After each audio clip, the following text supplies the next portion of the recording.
All right, so we are on part 2. So this is example 13, which we did in the last one. So now we're moving on to example 14.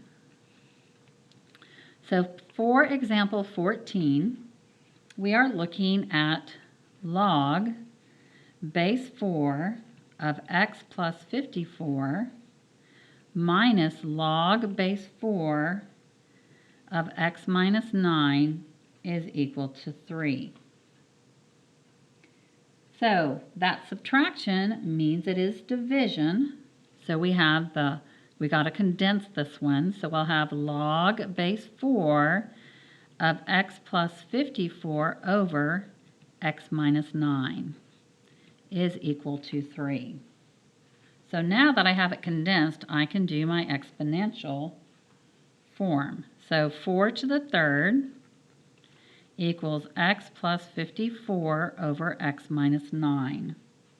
So 4 to the third is 64 equal to x plus 54 over x minus 9.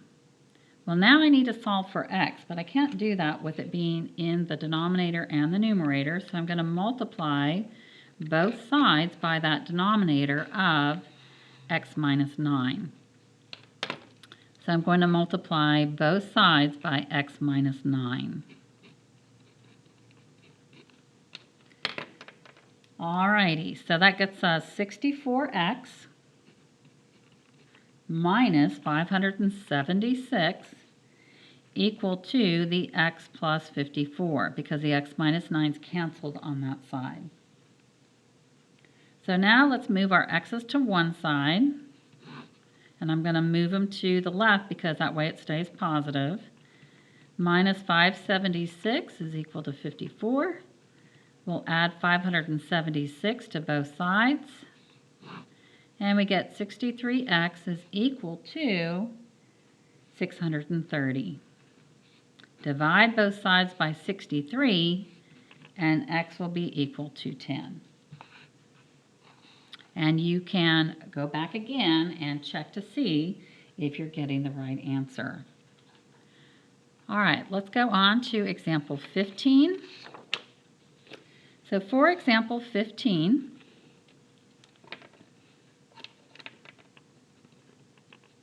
we have 2 times the log of x minus the log of 3 is equal to the log of 363.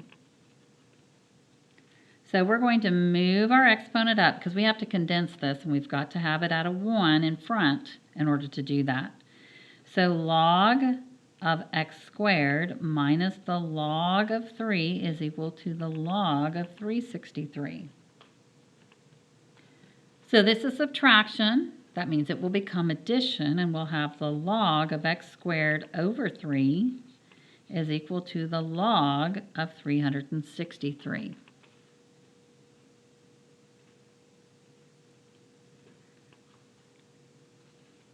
So with that, we are looking that we have a log equal to a log. So when we have a log equal to a log, then those parts have to equal. So let's look at some properties. Using the one-to-one property of logs to solve equations, if we have an expression that looks like, or an equation that looks like this, log base bm equals log base bn, then we can state if it's the same log and base, then this has to equal that. It's kind of like or similar to when we had the same base property.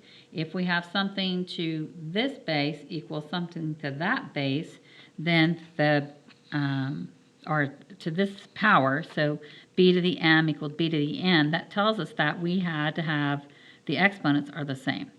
So if the exponents are the same, in that case, because they're at the same base, it's the same thing here. If it's the log and the base are the same, then this has to equal that. Otherwise, it's not a true statement. And again, we have to check for erroneous answers. So we've gotten to this point where we have a log equal to a log. So that means if the log of this equals the log of that, then this and that have to equal. So we will have x squared over 3 is equal to 363.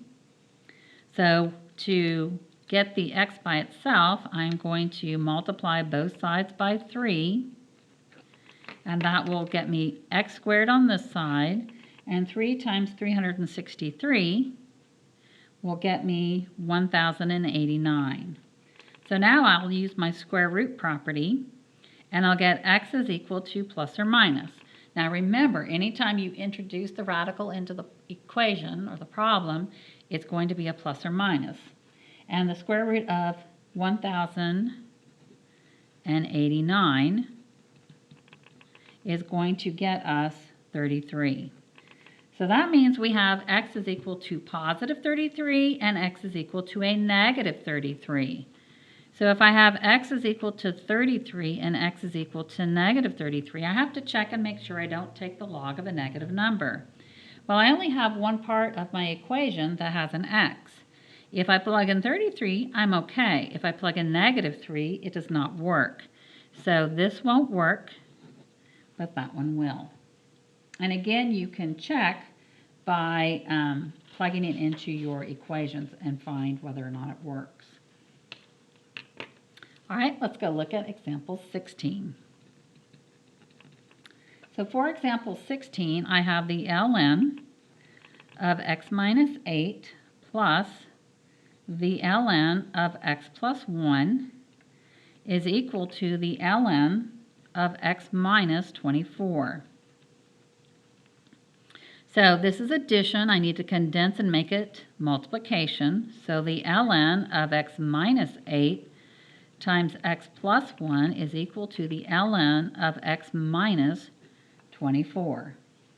Well, if the ln of this equals the ln of that, then this has to equal that. So that tells us that x minus 8 times x plus 1 will get us x minus, or will be equal to x minus 24.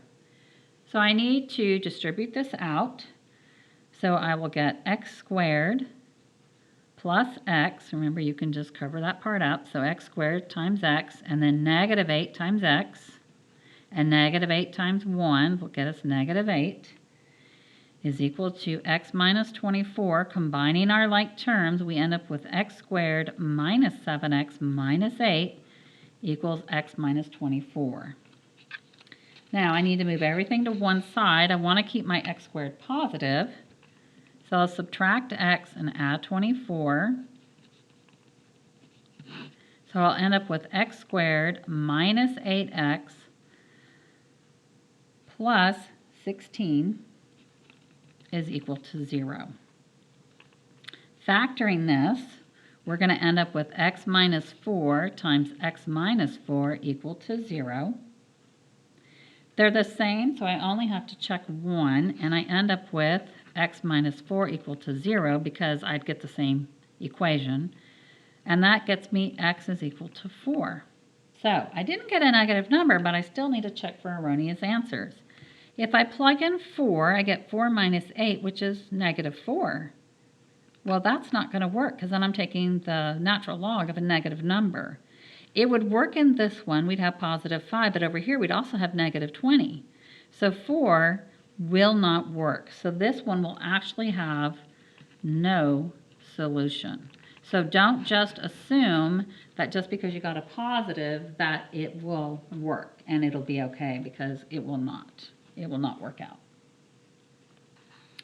All right, so now we are on to example 17. So example 17, the formula A is equal to 37.3e to the exponent models the population of California, A in millions, T years after 2010. What is the population in 2010, and when will the population reach 40 million? So we've got two questions to answer. So example 17.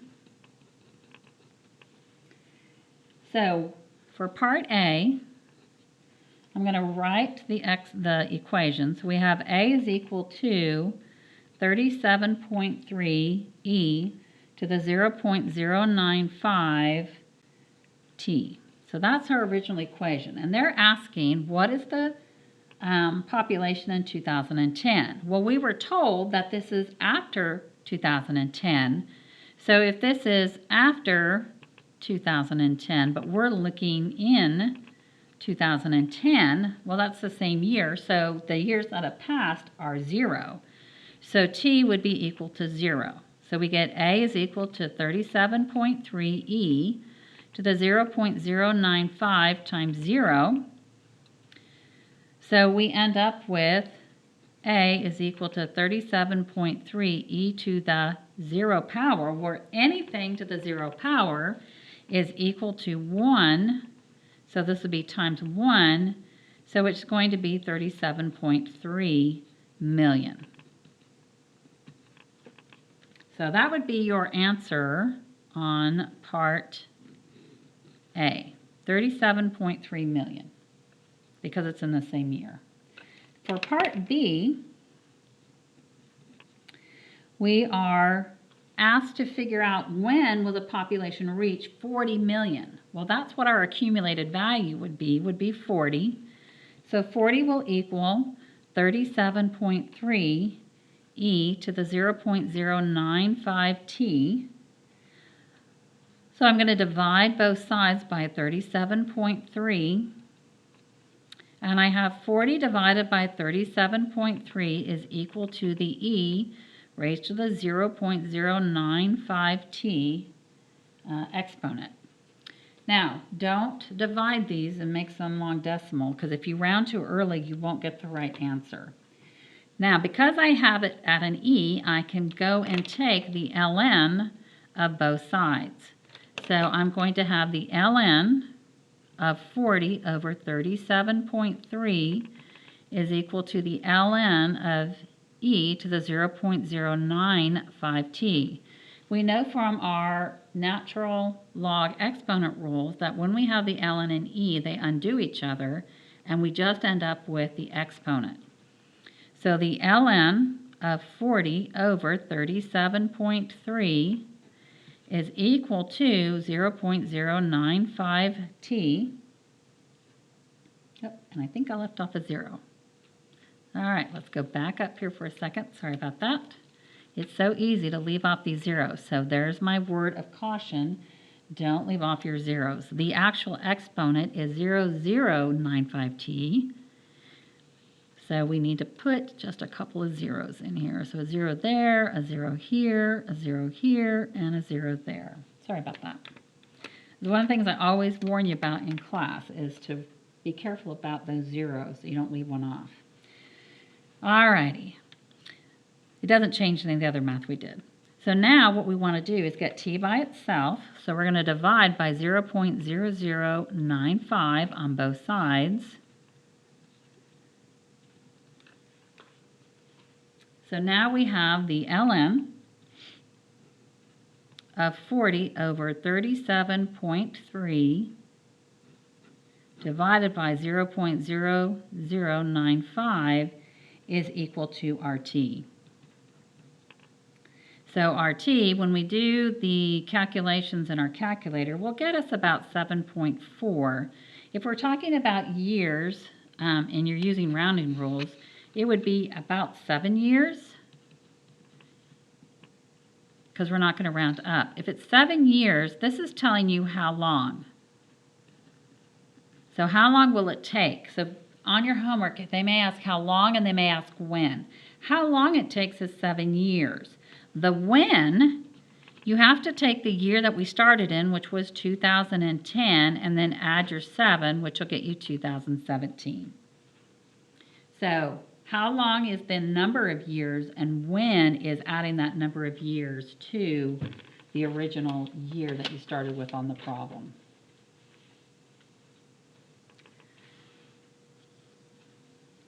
All right, so our next problem is number 18. So for number 18, we have the amount invested, the number of compounding periods, the annual interest, the accumulated value, and time t in years. So using the table, find how long it will take to reach the accumulated value. So for this, we are back to using our compound interest because we're number of compounding periods. So, and again, I'm going to write all these out for you. So, if we have, this will be example 18, we're using the formula of A is equal to P times 1 plus R over N raised to the NT. So I'm going to put all of my variables over here, and let's see what variable we need to solve for. So for A, we are told that the accumulated value is 30,000, so that will be our A. The principal that was given was the amount invested, that's our original amount, so 15,500. Our rate was given to us as 5.75%, but remember you have to change that to a decimal, and you have to move it 2 places to the left, so it'll be 0.0575. You can choose to put a 0 in front of that or not. It does not matter to me. Just make sure you have your decimal and you've got the numbers correct. The number of compounding periods we are told is 4, and T is what we're actually looking for. So we have 30,000 is equal to 15,500 times 1 plus 0.0575 divided by 4 raised to the 4 times t. So this is a little bit different than the compound interest problems we've done earlier, because our exponent is where our variable is. So we're going to have to use our properties of logs to solve this. So where we're going to start out with is we're going to divide each part by the 15,500. So divide by 15,500. Well, 30,000 divided by 15,500 will not reduce completely. You could easily knock off the zeros at the end, and then you have 300 over 155. It will reduce down to 60, not 600, 60 over 31. And because we could divide both of them by 500 as well. So if you divide this by 500 and this by 500, you end up with 60 over 31. And this will be equal to, we're going to go ahead and do some of the math over here. So this is equal to 1 plus our 0.0575 divided by 4 will get us 0.014375 raised to the 4t. So we have 60 over 31 is equal to 1.014375 raised to the 4t. Now that we have this on both sides, we can take the ln. So the ln of 60 over 31 is equal to the ln of 1.014375 raised to the 4t. Using our properties, I can move my exponent out front. So I have the ln of 60 over 31 is equal to 4t times the ln of 1.014375. Now I need to solve for t, so I can divide both sides by everything except t. So 4 times the ln of 1.014375 and 4 times the ln of 1.014375. So I've divided both sides by everything that is not t. So t is going to be equal to the ln of 60 over 31 divided by 4 times the ln of 1.014375 is equal to our t. And if you plug that now into a calculator, and be careful about how you're doing that with parentheses and such, you'll end up with 11.5668. So t is approximately 11.6 years. So that's the value you're looking for, is the 11.6 in that problem. How many years will it take? About 11.5 years. All right, we have one more problem. That is example 19. So example 19 will be a little bit easier than this one. A little bit fewer steps going on. All right, so example 19. We are again given some amounts invested, an annual interest rate, an accumulated value, and a time in T years.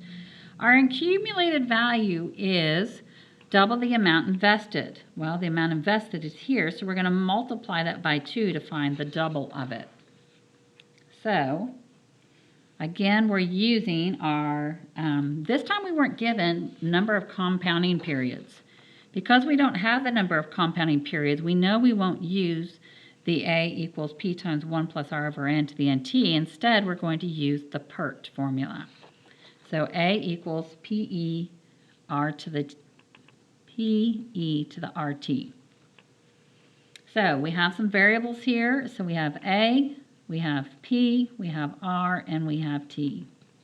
And we need to figure out what those values are. E is not a variable. Remember, it's a number that's between 2 and 3. So double our investment, we know that our investment part is 10,500. So A is going to be 2 times that 10,500, which will get us 21,000. And then our R is 7%, which will be 0.07. And we're still looking for our T. So we're going to have 21,000 is equal to 10,500 e to the 0.07 t. So again, we have the e here with our t up into the exponent. So we're going to divide both sides by 10,500. And 21,000 divided by that 10,500 will get us 2 is equal to e to the 0.07 t. Now we can take the ln of both sides. So taking the ln of both sides, the ln and e undo each other, so we end up with the ln of 2 is equal to 0.07 t. Divide both sides by 0.07, and the ln of 2 over 0.07 is equal to t. And when we plug that in our calculator, we will get approximately 9.902. So t would be equal to 9.9 years.